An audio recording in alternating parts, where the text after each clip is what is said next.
Welcome to The Explainer. Today, we're breaking down an absolutely incredible story. How one developer turned a string of 10 failed apps into a massive $800,000 success. We're going to show you exactly how he did it. So here's the big question. How does a solo developer, all on their own, turn a little side project into an $800,000 business in just 1 year? And maybe even crazier, how did 10 epic failures lead to a #1 hit on the App Store? Let's dive into the playbook of a guy named Louis and his app, Glowup. Let's just start with the headline number. $800,000.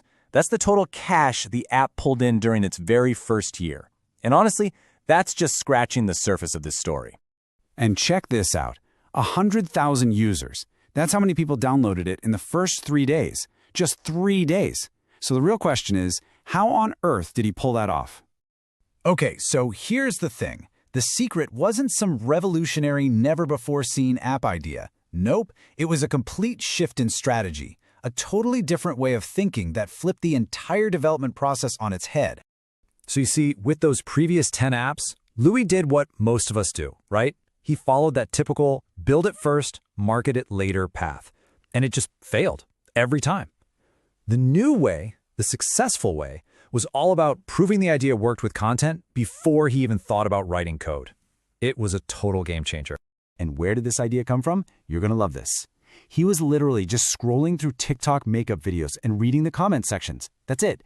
That's where he found this raw, unfiltered proof that people were desperate for a solution.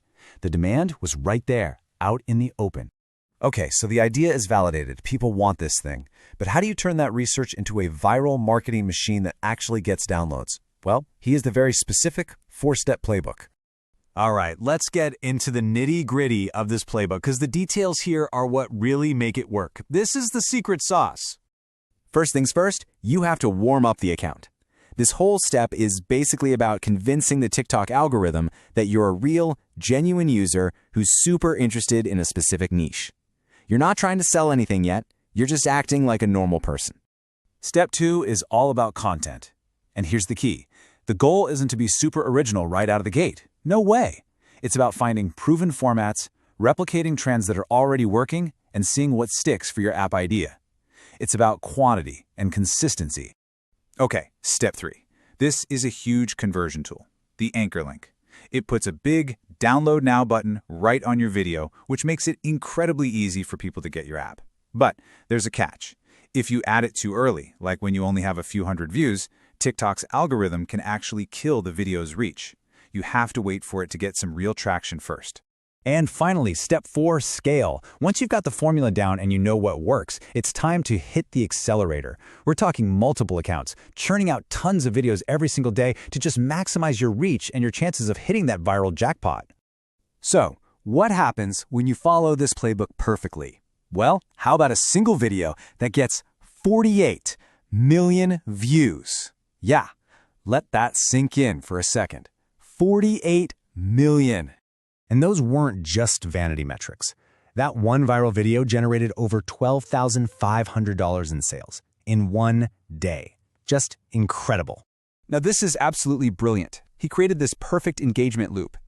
Inside the app, it would tell users, hey, invite 3 friends and you'll get a freebie. So what did they do? They would literally go back to the viral TikTok video and spam their referral codes in the comment section, which just fed the algorithm even more and pushed the video out to more and more people. Just genius. Okay, so the marketing plan was a home run. But let's move over to the business side of things and see how all this viral traffic was actually turned into a lean, mean, money-making machine. So let's look at the hard numbers here. The app itself is an AI-powered makeup try-on tool. He built it super fast using a no-code platform. The monetization? A subscription, $9.99 a week. And get this, his monthly costs are only about $1,500. That is a recipe for some serious profit. Yeah, this really puts it into perspective. With marketing costs basically at zero thanks to all that organic TikTok traffic, his profit margin is sitting at around 90%. That's insane. For every dollar that comes in, 90 cents is pure profit. All right, let's wrap this up with some wisdom from the founder himself. Louis basically distilled this whole crazy journey down into 2 essential pieces of advice for anyone out there trying to build their own thing. First takeaway is just to get moving. Take action. Don't wait around for the perfect time because, spoiler alert, there is no perfect time. The fastest way to learn and find out what works is just by doing it, even if you feel like you're not totally ready. And the second lesson, this one's really interesting. You've got to separate your passion projects from your capitalist endeavors. He says it himself, makeup is not his passion, not at all.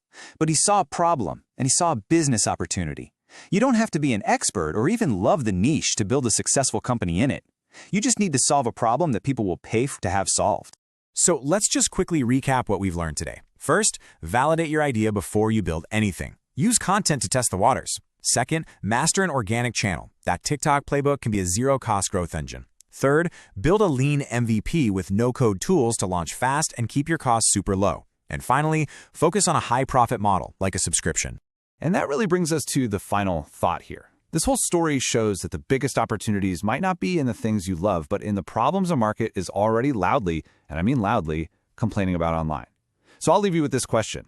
What's a problem that you're not passionate about that people are already talking about? Thanks for watching.